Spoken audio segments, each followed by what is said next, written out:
In the last 3 to 4 months, really since the end of 2017, the EGFR field has grown even more complicated. There was a major trial called Flora, which was presented at ESMO last year in 2017, that directly compared osimertinib, the third generation TKI, targeting T790, to frontline erlotinib or gefitinib. Note that afatinib wasn't in the control arm of that study.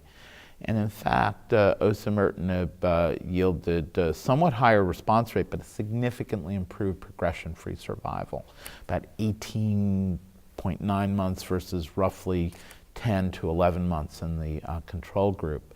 And on the minds of many, my colleagues, and to some extent myself, osimertinib has now effectively displaced gefitinib and erlotinib. It has never been directly compared to afatinib.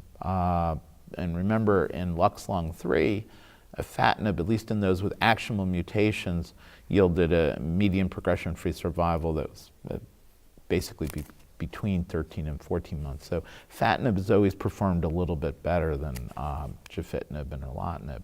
So this has caused some flux in the field. Afatinib still maintains an indication for treatment-naive individuals with actionable mutation.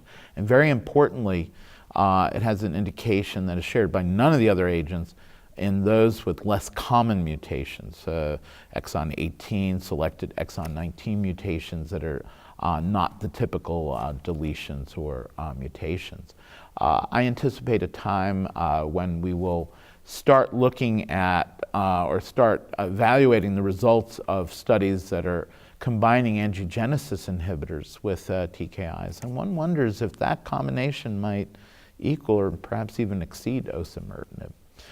So stay tuned. I think in the next 12 to 24 months, there'll be a lot more data for individuals with EGFR mutations, and I anticipate a further improvement in their therapeutic outcomes.